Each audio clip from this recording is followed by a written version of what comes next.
بسم اللہ الرحمن الرحیم۔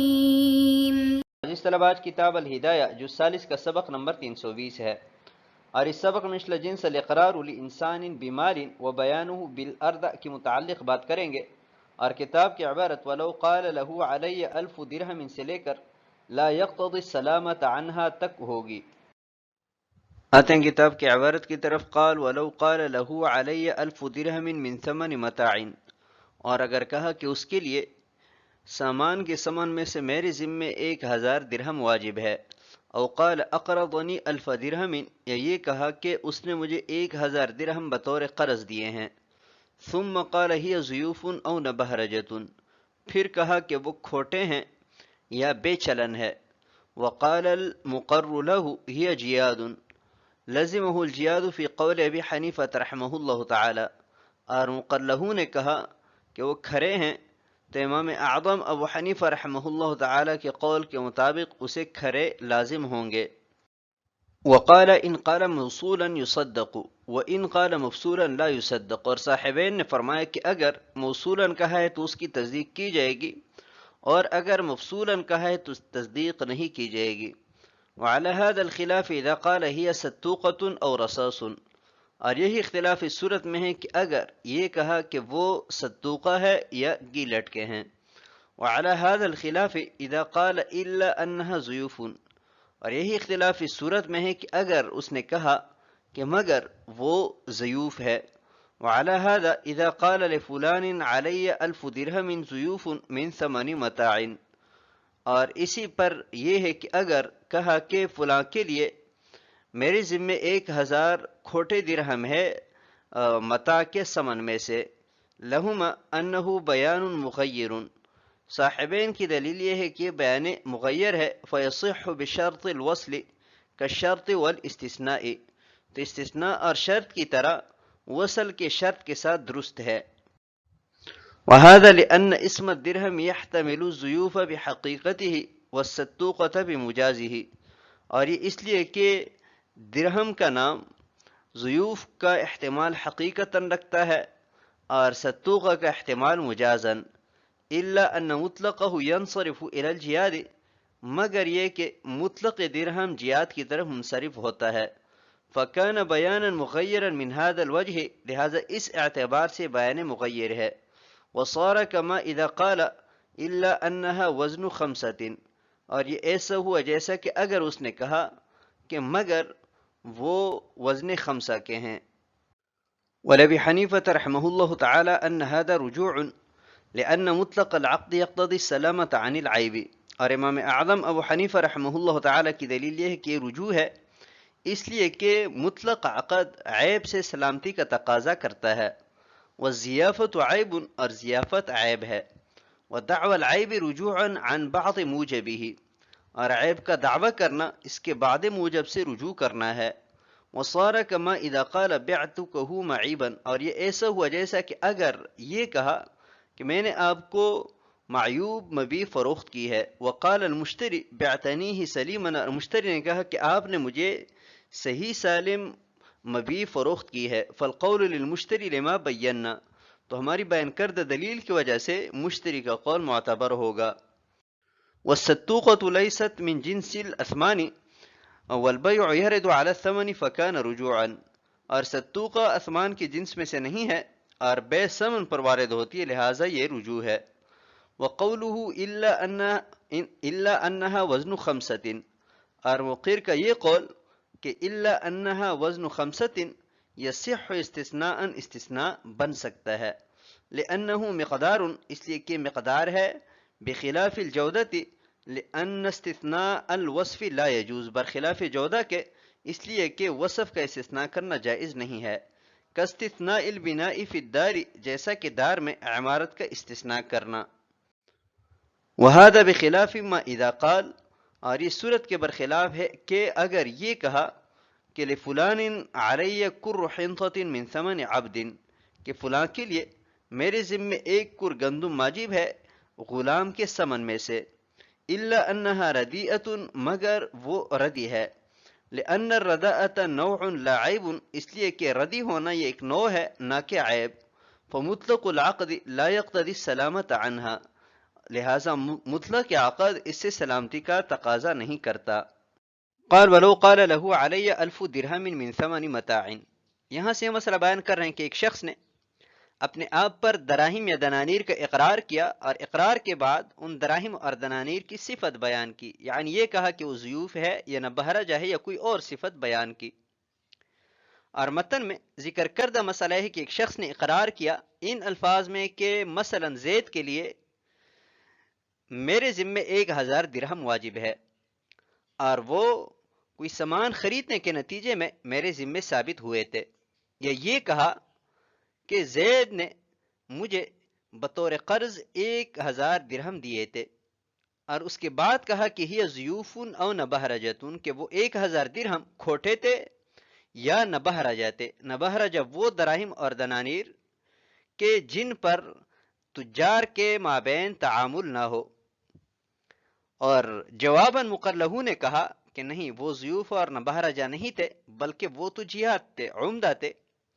تو ابھی اسے جیاد لازم ہوں گے یا ضیوف اور نبہرجہ لازم ہوں گے، اس میں اختلاف ہے امام صاحب اور صاحبین کے مابین۔ امام صاحب فرماتے ہیں کہ مقر کی ہی ضیوف اور نبہرجتن کی جو تفسیر ہے وہ غیر معتبر ہے، اس کا یہ قول قبول نہیں ہوگا بلکہ اسے جیاد لازم ہوں گے۔ وقال، اور صاحبین فرماتے ہیں کہ اگر یہ ضیوف او نبہرجتن لہو علی 1000 درہم کے ساتھ متصلاً کہا ہے تب تو اس کی تصدیق کی جائے گی، اور اگر منفصلاً کہا ہے تو اس کی تصدیق نہیں ہوگی بلکہ اسے جیاد لازم ہوں گے۔ وعلی هذا الخلاف، اور یہی اختلاف اس صورت میں بھی ہے کہ اگر مقر نے ہی ضیوف اور نبہرجہ کی جگہ پر ستوقہ او رصاص کہا ہے، یا اس نے حرف استثناء استعمال کر کے یہ کہا ہے کہ لہو علی 1000 درہم من ثمن متاع الا انہا ضیوف، تو بھی یہی اختلاف ہے۔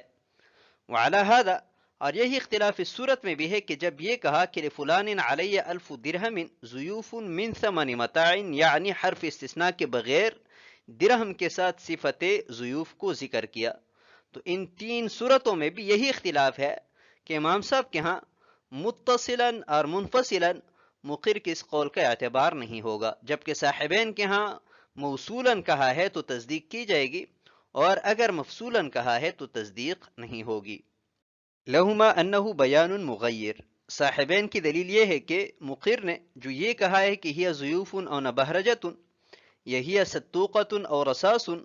یا الا انہا ضیوف، یا ضیوف کے جو الفاظ استعمال کیے ہیں یہ بیان مغیر ہے، اس کی وجہ سے کلام اول کا جو حکم ہے وہ بدلتا ہے، اور بیان مغیر کے بارے میں ضابطہ یہ ہے کہ وہ متصلاً تو قبول کیا جاتا ہے، منفصلاً غیر معتبر ہے۔ کالشرط والاستثناء، جیسا کہ شرط اور استثناء کے بارے میں ہے کہ اگر متصلاً ہے تو قبول کیا جاتا ہے، اور اگر منفصلاً ہے تو اس کا اعتبار نہیں ہوتا۔ وهذا لأن اسم الدراہم يحتمل الضیوف بحقیقته، اس عبارت کو سمجھنے سے پہلے یہ ضابطہ آپ ذہن میں رکھیں کہ الفرد المطلق یصرف الى الفرد الکامل، کہ فرد مطلق اسے صرف کیا جائے گا فرد کامل کی طرف، یعنی فرد مطلق سے فرد کامل مراد ہوتا ہے۔ تو اب اس عبارت کو سمجھتے ہیں۔ صاحب ہدایہ فرماتے ہیں کہ مقر نے دراہم کا لفظ استعمال کیا ہے، اور دراہم کا اطلاق ضیوف پر حقیقتاً ہوتا ہے، اور ستوقہ دراہم پر مجازن ہوتا ہے۔ تو ضیوف اور ستوقہ یہ بھی درہم کے مفہوم میں داخل ہے، یا تو حقیقتاً یا مجازن، لیکن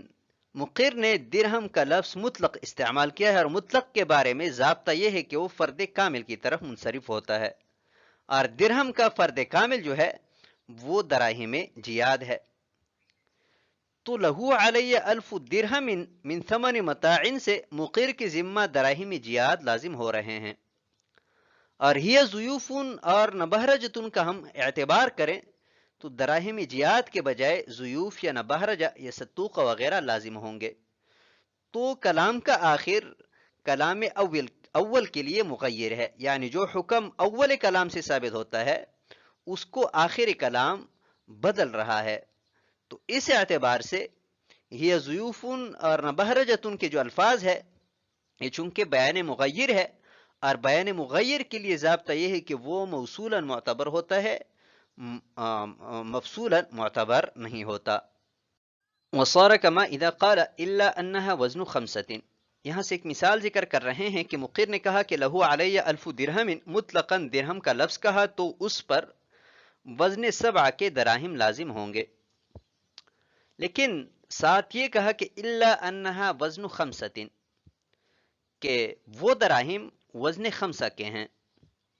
تو ابھی کلام کے اول سے وزن 7 کے دراہم ثابت ہوتے ہیں، اور کلام کے آخر سے وزن 5 کے دراہم ثابت ہوتے ہیں. تو کلام کا آخر وہ مغیر ہے اول کلام کے لیے. تو اس صورت میں اگر مقر نے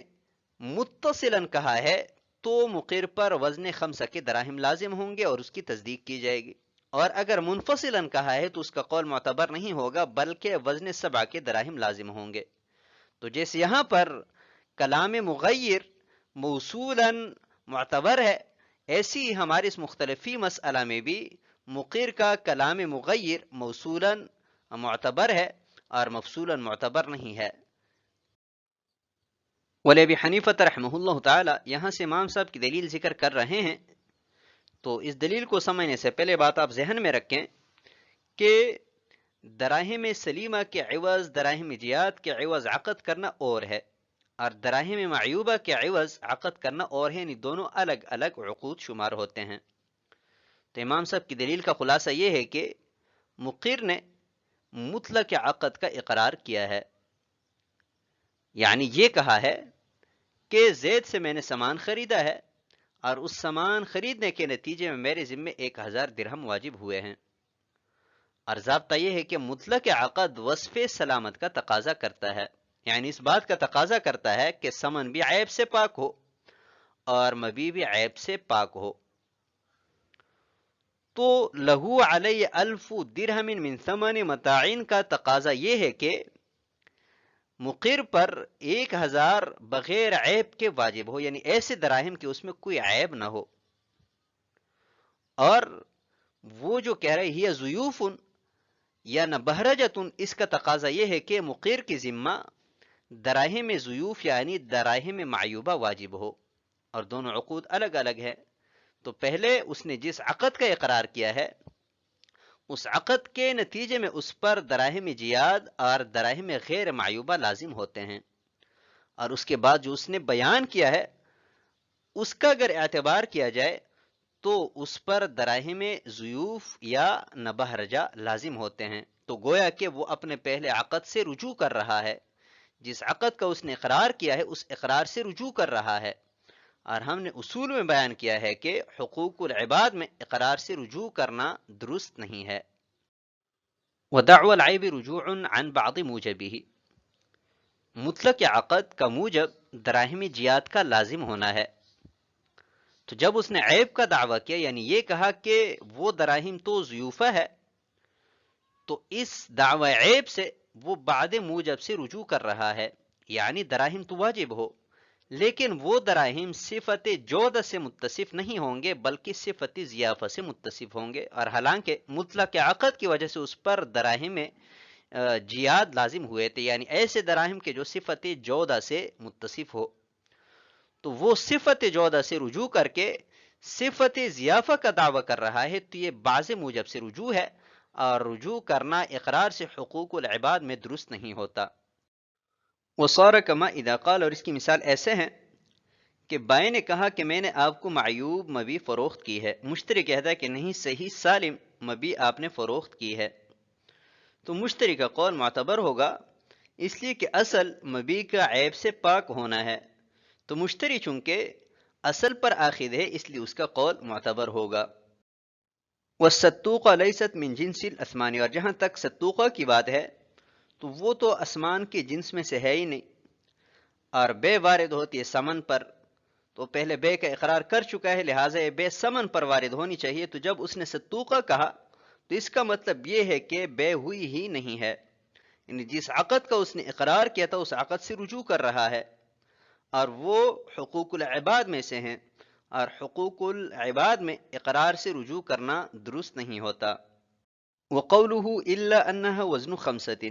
اور مقر کا یہ کہنا کہ لہو علی 1000 درہم الا انها وزن خمسة،